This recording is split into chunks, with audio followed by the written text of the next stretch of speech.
Zik FM Sen TV juróom-ñetti waxtu asalaamaaleykum di gën a fës ci bopp xibaar yi syndicat national de l'éducation et de la formation la muy sàkku ci état bu Sénégal mu yóbbu salaire u jàngalekat yi ci jële ko ci juróom-ñeent fukki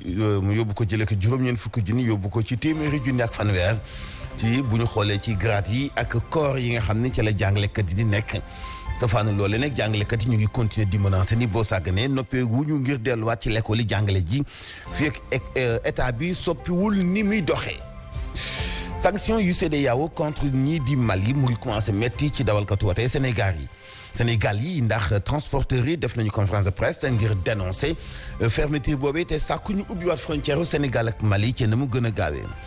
dinañ wax itam ci dalloo stade Maître Abdoulaye Wade ba ca Diamniadio président Macky Sall daal dinay rafetlu jéego international bi di Sadio Mané mi jël ballon d'oram ngir joxe ko ni participation ñu exposé ko ci musée bi ñuy woowee Pape Bouba Diop nekk ci biir stade ba. sport dinañ ci ànd ak Baye Ma Anta Mbuub yéenekaay yi Mantoulaye Thioub Ndoye Faram Fàcce gi Mambey Ndiaye. Voici Trafic News. Aba Diatta lañ si àndal Baye Massamba maa ngi lay nuyu. maa ngi lay jaar baax Mambey. foo tollu jamono ji wax circulation bi nu mu demee.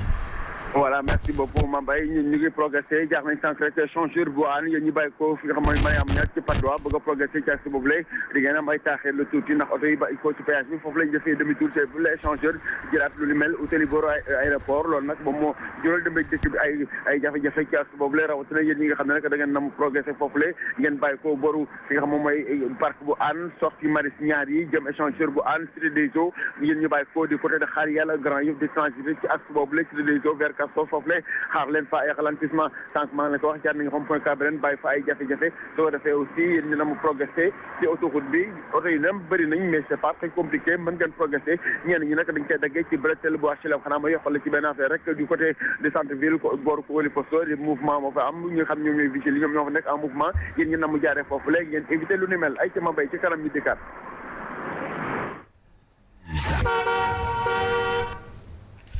jaajëf Aba Diatta ñu koy door ci wàllum njàng mi ak kuréelu syndicat national de l'éducation et de la formation seen bëgg-bëgg du lenn lu dul gouvernement bi fixé seeni salaire ci diggante 450 000 jàpp 650 000 selon grade bi nga xam ne moom nga amee secrétaire général kuréelu syndicat bi mooy ni xamle nee nañu nag la ñuy xeex bu ñu fàtte ne di wàllum koppar rek ndax ak yelleefu xale yi sala bokk nee nañu du ñu dellu sa classe lu dul kon nguur gi dafa saafara jafe-jafe yi nga xam ne jàngalekat yi ñu ngi koy jànkoonteel Abdoulaye Diaw secrétaire général bu kuréelu syndicat bi ay kàddoom la ñuy teewlu Fatou Mbaye Diop.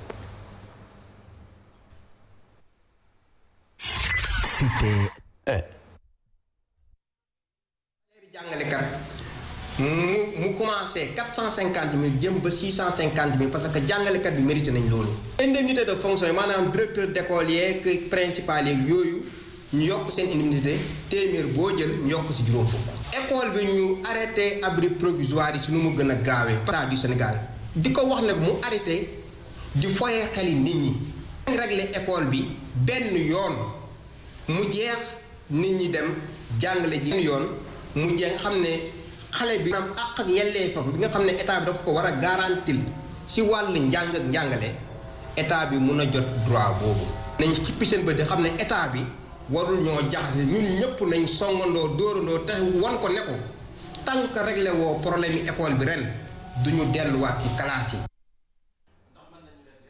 école bi yëpp te ci ren ji lépp saafarawu laata ñu dellu ci classe bu fekkee foofu la jàngalekat teg seen ab tànk ndax kon donga yi ren ji dinañ jàngi Birahim. donc dinañ jàng jàpp naa ne dinañ jàng te jàngalekat yi en fait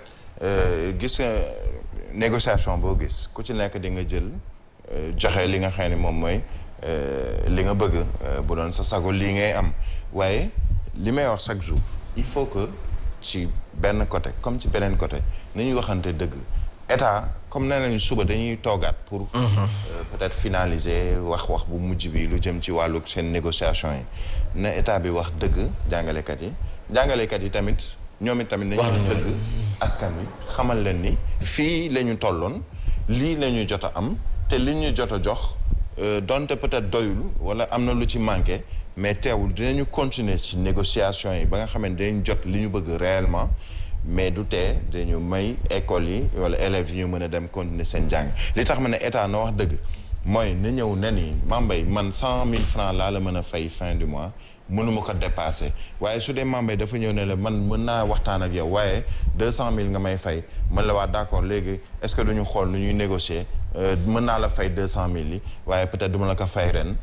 daa xaar ba fii ak déwén parce que dans le protocole wala li nga xam ne moom la ñu état bi wax ci lu jëm ci wàllu li ñuy joxe enseignants yi dañu ko échelonné ba nga xamee ni dañu naan ni 2021 wala 2022 dina am luñ ci comp jox leen waaye mbir yi dina dem ba 2023 am na leneen loo xam ne dañ ko ci teg donc dina jël peut-être 2 ans avant ñuy mën a mëtale li nga xam ne jot nañ ko waxtaan ak yéen mais loolu mooy indi année prochaine ñuy diwaat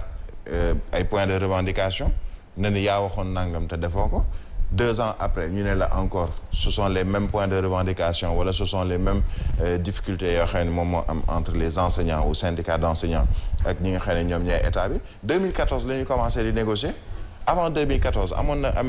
ay grèves yu amoon mu amoon loo xam ne peut-être ay acquis la woon yu syndicat d'enseignants yi amoon mais bu ñu la nee ni ay accords 2014 moom la ñu appliqué gul ba tey ñu ne la 2015 dellu si na 2016 dellu si na dellu si at 2019 2021 ñu nekkaat ci coow loolu ba ren 2022 ñu nekkaat sur les mêmes problèmes yoo xam ne am na ça veut dire donc li may wax mooy ni am na ku waxul sa borom dëgg ci wàllu woowu état moom moo yore xaalis moo yore budget moom moo xam nan lay articuler budget moom moo xam ñaata yoon lañ fi ne ni 40% lañ dugal ci éducation mais moi souvent je me pose la question mais où sont ces 40% là parce que bu ñu la nee ni 40% lañ ci dugal ñu ne la jóge nañu ci 8000 abris provisoires waaye teewul léegi ba léegi ñu ngi ci 4000 abris provisoires ça veut dire que ba léegi des na ay abris provisoires yoo xam ni résorbé gu ñu gab boobu ñu ne la ñu ngi woon ci nangam lu ñu doon fay enseignants yi ak wala corps professoral wala ñeneen ak ñeneen ñuy nekk ci wàllu jàng ak jàngale waaye peut-être liñ ci yokku nii la demee mais boo xoolee ba léegi dañ la naan 40% au budget boobu mais finalement fan lañ ko dugal ça veut dire que il y a des chiffres ñu génne d'un côté comme de l'autre mais élève bi nga xam ne moom xëyul jàngi moom lijjantiwul chiffres yooyu xam lan lay lijjanti na fexe ba ñu mën a am éducation bu baax ci école bi ñi nga xam ne ñoom ñoo koy jàngal également mën ko jàngal ci conditions yu baax muy ci wàllu kay abri provisoire ak yeneen mais nañu waxante dëgg seen biir nañu waxante dëgg langage de vérité ndax Mansour da nga jàpp ne peut-être moo amul si diggante jàngalekat yi ak nguur gi. mais amul langage de vérité boo seetee ni ñuy génnee chiffres yi ni ñu koy annoncé kan moo am intérêt di ko annoncé ci façon boo xam ne xëy na du yóbbu ñi ci des annoncé chiffres yoo xam ne dëppooguñu sax ci ay kaddu ñiy génn commencé di dénoncer loo xam ne xëy na egg guñu ci pandaw ga ki doon wax sànq boole wàlla na ci ay kàddoom abri provisoire xëy na muy soog a dugg ci seen sax ay discours te ñun yàgg nañu koy kaas yàgg nañu ko di wax abri provisoire yi ci Sénégal mun naa wax sax ni tayef la wallaay tayef la ndax bari mais duma ci génne sax nag enseignants yi parce que boo nekkee ci benn village di jàngale nga am fa ñaari salle de classe bu ñu la demandé nga yokk beneen salle de classe parce que dëkk ba xale ya fa nekk dañoo yokk mais waroon nangu ñu def ay sàkket pour yokk beneen salle de classe pour yow xëy na permettre la nga nekk directeur ci boobu la localité boo fa jógee keneen ko fa ñëwaat ay mbaar la fay fekk ak ay sàkket wax naa la sàkket palaasam jaan la ak sindax ak yalta unk loolu àndut ak sécurité ci xale yi jàng te état bi yëg na ko maa ngi fàttaliku ci benn émission bu Serigne Mbaye Thiam doon def mat na léegi ñetti at ci benn émission bu doon def ak Pape Cheikh ci suñu ay nattangoo waa TFM ci seen émission bi am ci koor gi ci guddi gi naka lu tudd sax quartier général waaw quartier général waaw Serigne Mbaye Thiam tablette am la yor bu ngand tablette dañ delluwaat ci émission Serigne Mbaye Thiam quartier général defe naa 2019 wala 2020 daal yooyu lay doon 2019 laa gën a foog sax da nga ko gis sax mu ngi ci YouTube bi tablette am la yor tablette ñu accueillir ko comme buur muy def démonstration ci cartographie abri provisoire yi ak promesse yu tooy xipp yoo xam ne fooguma woon ni ba 2022 Sénégal dina toog di continuer compter même nombre abri provisoire yi mu doon compter mais xam nga la mooy problème mu manque de vision maam mooy nga am téeméeri classe ren nga préparé ci sa budget déwén téeméeri classe loolu mooy manque de vision xamoo ni diggante ren ak déwén lu gàtt-gàtt ay xale dinañu màggaat yu am 7 ans yoo xamante ni bii daañu mat yeneen ñaari classe c'est-à-dire que mooy jéemuñoo sóoraale li xew suba jéemuñoo bàyyi xel suñu coonay doom suba jéemuñoo bàyyi xel souffrance askan wi suba ñoom li leen yitteel mooy ut ngóor ak jaajëfu tey animé plateau bi ñu nekk tey wax ci kanamu journaliste bi leen ëmbal kersa lu mu dul weddi tey et yooyu Sénégal yi gis nga émotion yii nii émotion inauguration yeeg fête yeeg festival yi dañu cee sonn wax looy def la nit ñi gën a bëgg trouver solution la nit ñi gën a bëgg et gis nga jàngalekat yi bu yóbboo nañu ko dugal seen nopp mu leer ci ñoom. am na ci ñoo xam ne ci ñoom du ñu mus a dugg fonction publique parce que Sénégal finance am ak doxalinam dafa am ay institutions financières yu koy saytu di leen contrôler ba xam ay élèves yu baax la ñu bon élèves ni ñu koy waxee wala déet. sañu ñu ko respecté sañu ñu ko jéggi selon fi mu toll ci wàllu doxalinam am na nombre boo xam bu ko amee ci ay jàngalekat te présenté wu même nombre boobu ci ay salle de classe. continuer di dund ak abri provisoire am na ay jàngalekat yoo xam ni seeni ay payoor na nguur gi justifié 90 milliards yi muy yokk ci salaire yi mu dig jàngalekat yi na justifié fan la ko dugal. ba xam ci budget enseignement la koy dugal wala ci achat matériel wala fan la koy yooyu dafa am solo ñu koy leeral sénégalais yi. wax jàngalekat yoo xam ni wóor na leen ni ñii duñu mus a dugg fonction publique parce que waajuruñu ko te Sénégal ñi mu koo def bu ko defee kooku dina xam ni benn petit 100 000 bi muy am. moom lay am dëgmal 60 ans pour mu clair quoi. moo xam ni mu koy gérer mooy langage de vérité. c'est ça. ayca ñu waxtaanee sanctions yi nga xam ne CEDEAO daf ko teg ci kaw réewum Mali jàppale ne kon routier yu Sénégal yi da jamono ji na nu koy dundee metti na lool ndax lanu sa perte ba ñu tëjee frontière yi léegi nee nañ jéggi na dayoo transporteurs yu sénégalais yi nag nee nañu somoyu sax jokkalante gi ci wàllum jënd meex njaay mi diggante Sénégal ak Mali fii lay doxee yàqu démb la ñu janox xibaar yi sa Thiès ñu ànd ak Pierre Claude. tëj gi ñu tëj frontière yi daanaka lu métti la ci dawalkatu camion yi ñoom nag lu ñu ñàkk mënuñu kaa xayma. munoo dem Burkina Faso jaaroo Mali moo dem Niger jaaroo Mali moo dem Togo jaaroo Mali moo dem Nigéria jaaroo Mali tey yi ma wax ñun ñëpp dem nañ fa te munoo cee fël fent demoo Mali kon nañ séq ak ñoom jàmm nañ ñu gënal CEDEAO ñëw bi frontière yi daal ñëw bi frontière yi ñëpp dem dawal ñëpp dem liggéeyi loolu mooy li gën mais tey jii topp CEDEAO ba teg sa population loo xam ni day metti torop tey jii ñëpp a sonn transporteur sonn na chauffeur sonn na jaaykat fee sonn nañ affaire yi metti na malien tamit affaire yi metti nañ ci ñoom ñu ngi leen di masaw bu baax a baax. dawalkatu camion yooyu lee ragal daal li ñu sekk ak Mali am ay ñagas-ñagas ba ñu ñàkk ko. tey jii Macky Sall daa waroon nangu CEDEAO mere ko population kontaan ci moom ni mu koy nangoo mooy tey jii mu bàyyi lépp loo xam ni maanaam CEDEAO digal na ko mu tege ko nële xool li nga xam ni population moom la bëgg mu jël ko dox loolu su ko defee tey jii nii population dinañ bëgg ci moom lool donte CEDEAO dañ koy mere. ñoom nag ñuy ñaan ñu indi saafara ci nu mu gën a gaawee ndaxte daal koomu Sénégal moo koy yëg bu baax. ba tey mbiri Mali yooyee da jàppale ne kon expert indépendant bi nga xam ne kuréelu mbootaay xeet la féete Nations Unies di dox ci wàllum ak yelleefu doomu aadama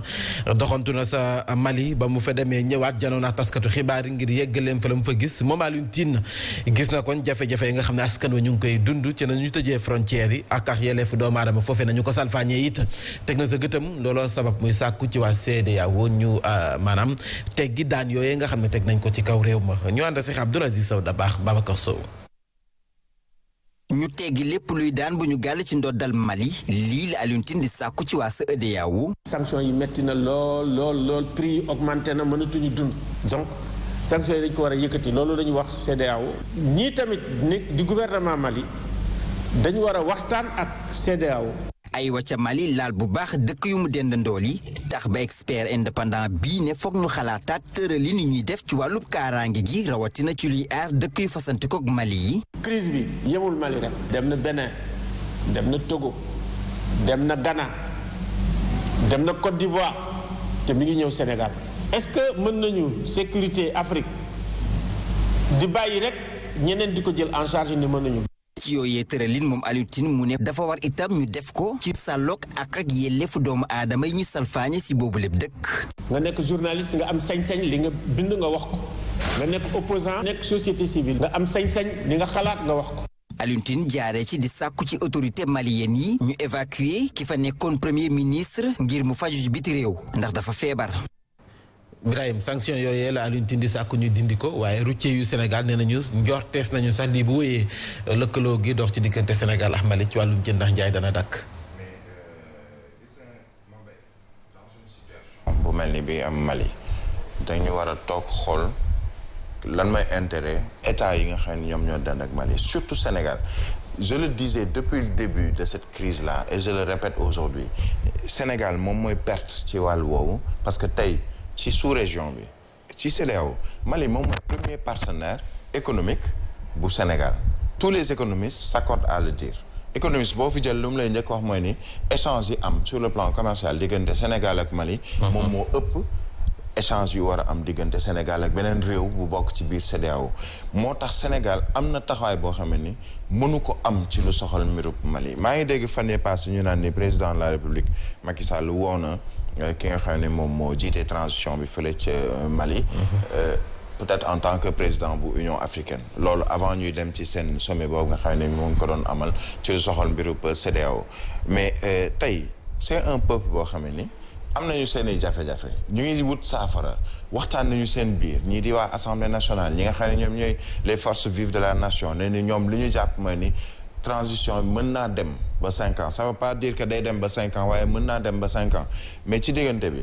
am na ñoo xam ne ñu ngi ci loru muy lan diggante Sénégal ak Mali les transporteurs mais ñoom la ñu gis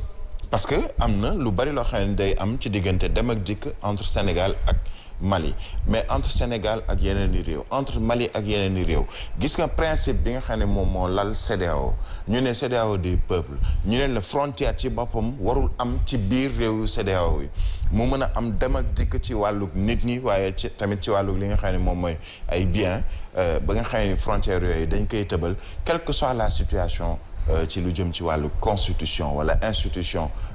ci yenn réew yi war nañu fexe ba delloo siwaat loolu nga xam ne moom mooy CEDEAO des peuples bi ba coow lu mën a am bu dee président yi dañ koo déposé wala dafa am coup d'état que askan yi ci nekk ci diggante bi ñoom ñu bañ a sentir directement les contre-coups ci wàllu coup d'état boobu am na yenn kàddu yoo xam ne yëkkati nañ ko fan yi passé gis nga je pense que le problème du Mali bu dee dañuy dellu si ci kàddu yi Alioune Tine principe la waxee muy principe généraux ci lu soxal mbirub droit de l'homme réew boo gis dina am loo xam ne da nga ko war a sàmmonte ndax situation bu mu mën a doon am na ñoo xam ne dañ ciy loru ci wàlluk askan wi dem beeg dikk bi compliqué ñi nga xam ne ñoom ñooy journalistes yi mënuñu def seen liggéey ni mu waree loolu c'est tout à fait normal ci dëkk boo xam ne dafa am lu ñuy woowee coup d'état wala ñuy am coup de force mais qu'est-ce qui est à l'origine de tout ceci nee nañu mbirum djihadisme wala insécurité mais am na ko ci wax ci autorités yi maliennes yi mais insécurité bi am tey Mali wala am ci biir Sahel lan moo ko indi loo xam ne c'est antérieur même à la situation actuelle mooy li xewoon Libye ça veut dire que tey mënoo génnee li xewoon Libye ba ñu déposé wala ñu jëlee fa ki nga xam ne moom mooy Kadhafi faat ko ñi nekkoon ak moom peut-être dem nañu ba li ñu mënoon a am ci wàllug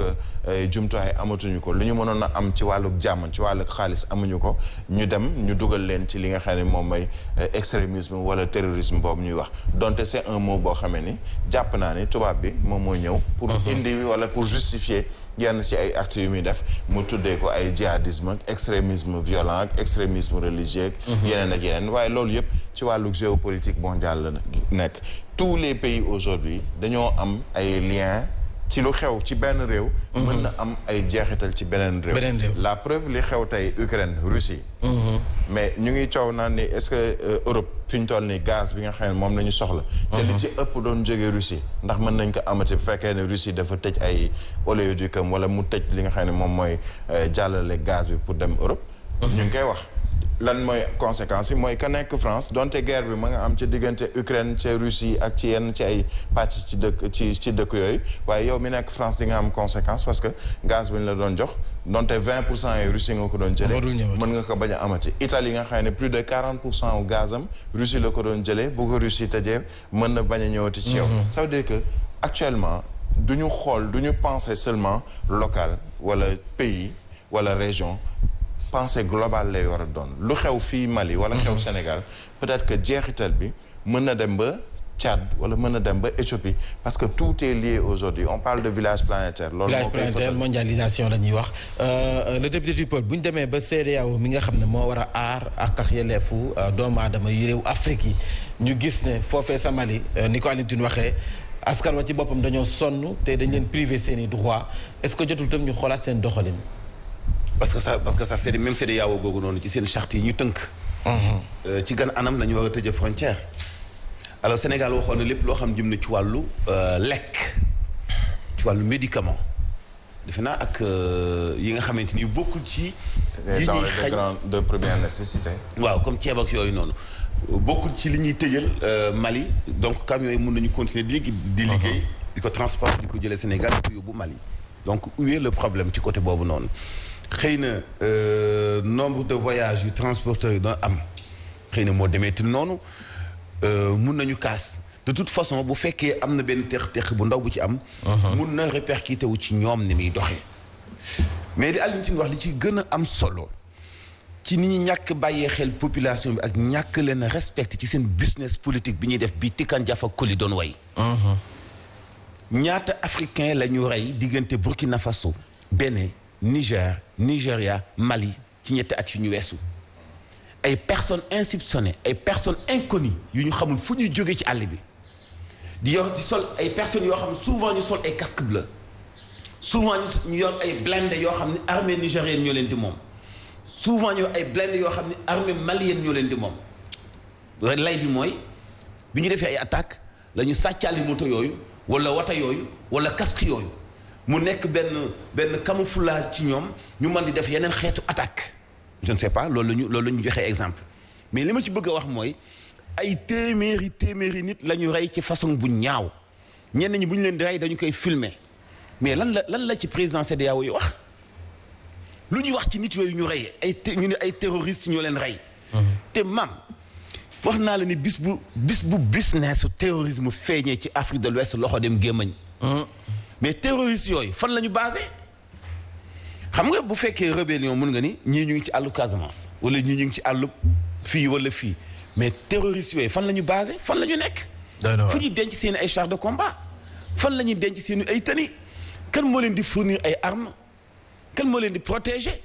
bu ñu leen localiser ku leen di informer pour nëbb leen bu ñuy def embuscade ci armée malienne kan moo leen koy wax pour seen embuscade bu ñu dóoree mu dal gis nga business bi nekk ci wàllu terrorisme dafa doy waar ba nga xam ni xeex la boo xam ni li koy suuxat moo ko sookee jeexagul am na li xam nga gisee France nee na noppi na pour génn armée am Mali mais noppi na aussi pour collaborer ci seen rencontre bu mujj bi ñu def ay bis bi passé Paris noppi na pour collaborer ñu continuer sécuriser ci réew yi ko bëgg pour ñu protéger Sahel pays Sahel yi Tchad ci la bokk Niger Nigeria Cameroun xeet yooyu benn Burkina Faso mais ndax lan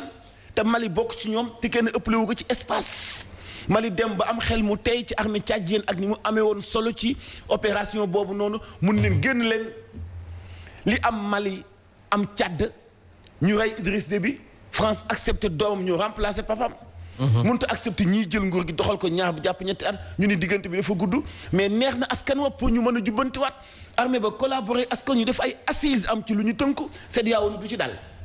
te CEDEAO bàyyi Alassane Dramane Ouattara def coup d'état constitutionnel bàyyi Alpha Condé def coup d'état constitutionnel ñoom lu leen neex ci texte yi ñoom la ñuy appliquer parce que ñoo nekk ay chef d'état loolu moo fiy dakk maliens yi bëgg ak bañ daañu dund doo dégg ni xiif rey na leen de te bàyyi ba ñu décoller bu ñu décoller daañu xam ni am réew de su ko fowee topp sa biiru bopp rek bàyyi biir ñi ci des jaajëf di yeflu rek yeflu bàyyi nit ñi ñu bañ a yeflu doy na waar 8h29 ñu jaajëfal bu baax Birahim Diadji Touré ñu jaajëfal le député du peuple maam rendez-vous kon nag tout à l'heure ci kanam tuuti maa ngi lay xaar ci rajo bi incha allah tës bu ne ak Mansour Diop di ngeen dégg lu ne rek jaajëf aja ñu daal Pape Mante Mboup ci tàggat yaram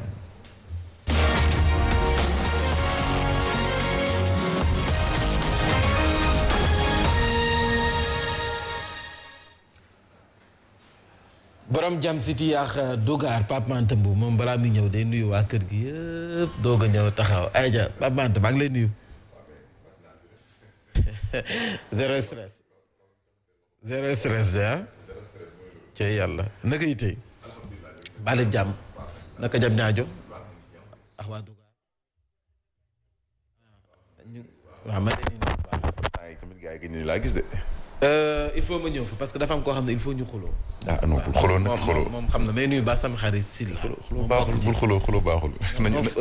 maslaa rek il faut ñu xuloo Fall bu jam ñaajo. ko ci nañu maslaa rek lépp ci la xaw ci la xaj. il faut ñu xuloo maax moom. non dinaa ko lijjanti kon boo ñëwee. ñu koy door foofee sa jam ñaajo la ñu koy tàmbalee sax xam nga ne temps yi moom yéenay chef. ndax yéenay Dubaay yu Sénégal jam ñaajo stade Abdoulaye Wade bi jot nañu ko inauguré ni ki dem spectacle bu mat sëkk la ñu fa gis. waaw spectacle bu mat sëkk nag la ñu fa gis daanaka daal mu nekk nag joyau boo xam ne ku ñu ko dippee di maître Abdoulaye Wade wuyu na démb nag bañ koy inauguré turam ci nag match de gala bu ñu doon amal sax jàppal ne kon légende yu sénégalaise ak yu Afrique nag ñoom un but partout la ñu def. xam nekk na la waroon demee ndax tamit comme fête la woon. ci leeral ñu ànd ci ak kii di Soxna Fall ak El Hadj Diène. ay prestation artiste ñu rek hymne national bi discours président CNOS bu CAF bu FIFA ak bu président Macky Sall ni la lañu ubbee inauguration stade bi ñu dippee maître Abdoulaye Wade ci ambiance bu xumb.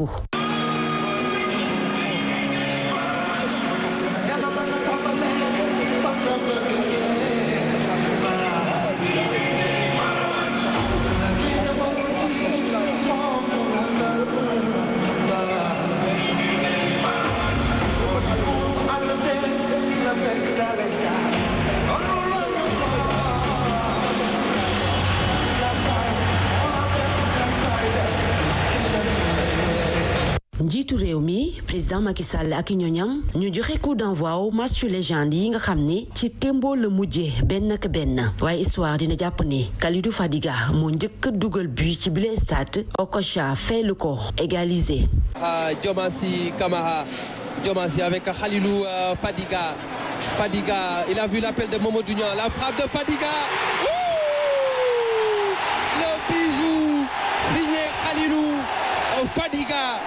jëwriñ gi ñu dénk wàllu tàggat yaram Matar Ba ak sélectionneur national bi Aliou Cissé présenté nañu coupe bi spectateurs yi ñëwoon ci stade maître Abdoulaye Wade. Soxna Fall kon stade Abdoulaye Wade ñi ki dem nag la ñu ko inauguré boobu les stade nag 50 000 places la daanaka nag am enceinte ultra moderne équipement de dernière génération nag moo ci nekk am ay terrain d'entraînement yu toll ñaar ak ñeent ci ay vestiaires en tout cas lu ci mënti am daal fii Sénégal nag teg tànkam ngir nag suqaliwaat lépp lu jëm seen wàllum infrastructure sportive mun na nag gën a doxal football bu Sénégal bu ñu sukkandikoo ci directeur technique national bi di Mayacine Mar ak kii di Alassane Ndour bokk génération bu 2002 bi ñu teewlu seen ay kàddu. Léopold Sédar Senghor ñu tuddee ko président Léopold Sédar Senghor nga ne Demba Diop ñu tuddee ko maire Demba Diop bu Mbour nga ne te stade Sénégal Abdoulaye Wade je pense que loolu dafay nekk fierté pour Sénégalais yëpp quoi et je pense que aujourd'hui li am solo mooy dafa mel ni en tout cas Sénégal bidéom ci football dafa xaw yeewu ma bëggoon profiter également féliciter les Lions qui sont qualifiés à la Coupe d'Afrique féminine face au Marocains tout à l'heure face au Mali tout à l'heure je pense que loolu day wane également aussi que yoon bi ñu nekk yàlla buñ ci gaaw a jóg yàlla def ñu ay qualification mais ñu ay trophée ci wàllu mag ñi ci wàllu jigéen ñi ci wàllu xale yi également aussi et je pense que loolu ñu ngi koy liggéey et incha allah am naa yaakaar ni que ni fii ak at yi ñu jëm en tout cas bànneex ak mbégte rek la ñuy am incha allah. loolu li gars yi doon wax yëpp tey aujourd'hui gis nañ ne ndam baa ngi nii donc moom jël na ko ak philosophie am na yokkute ci moom donc tey aujourd'hui Sénégal rek mooy gagné. tey aujourd'hui ñu woowaat la ci cadre football ñun football nañu ba bàyyi ñu waat ñu solaat suñu ay crampons ñëw football ko ak ñi nga xamante ne ñooy suñu ay xarit ñooy suñu ay frères ñoo bokk génération football ko tamit contre ñi nga xamante ne suñu ay xarit nañu donc ambiance boobu ci stade bu rafet bi sénégalais yi ñëw tiim donc loolu amul lu ko gën a neex. ayca sànq ñu ngi leen di féliciter suñu gayndee jigéen ñi sa pour CAN Maroc 2022. ñoom jot nañu qualifié. waaw jot nañu qualifié nag. 10 ans après fukki at kon Sénégal mu mel ne nag ni 2022 bi daal ak nag weerum février bi jëkk na leen bu baax a baax ba tax na nag kon démb foofu ci Bamako ci la nag Sénégal décroché lu jëm ci wàllum